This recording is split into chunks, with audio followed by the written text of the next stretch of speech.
একসময় চাঁপাইনবাবগঞ্জে বিপুল পরিমাণে লাক্ষার চাষ হলেও এখন আর তা হচ্ছে না। বিভিন্ন শিল্পে এর ব্যাপক চাহিদা থাকলেও পৃষ্ঠপোষকতা না থাকায় লাক্ষা চাষ থেকে সরে আসছেন কৃষকরা। এতে হারিয়ে যাচ্ছে অর্থকরী ফসল লাক্ষার সোনালী দিন। বড়ই, বাবলা, পলাশ ও ডুমুর সহ বিভিন্ন গাছে থাকা লাক্ষা পোকা গাছের রস নিংড়ে নেয়, যা বাতাসের স্পর্শে এলে তৈরি হয় লাক্ষা। ডাল থেকে ছাড়িয়ে মেশিনে ভাঙার পর দানাদার লাক্ষা পানিতে ধুয়ে চড়ানো হয় উনুনে। তাপ দিয়ে তৈরি করা হয় লাক্ষার টিকিয়া চাচ।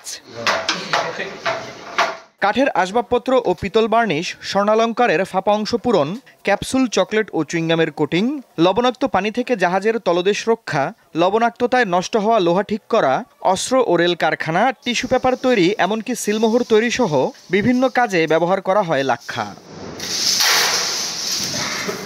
একসময় চাষের পাশাপাশি রপ্তানিও হতো এটি। লাক্ষা চাষি ও শ্রমিকরা জানান, সরকারি পৃষ্ঠপোষকতা পেলে ফিরতে পারে লাক্ষার সোনালী দিন।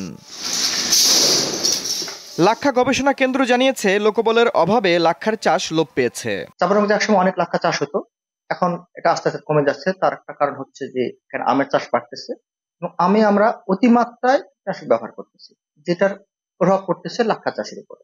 সেজন্য দেখা যাচ্ছে যে এখানে লাক্ষা চাষটা দিন দিন কমতেছে বা কৃষক সেখানে আগ্রহ হারাচ্ছে।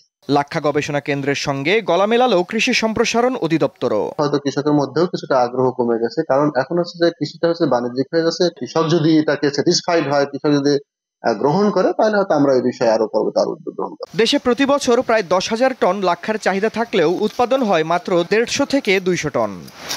দীপ্ত, বার্তা কক্ষ।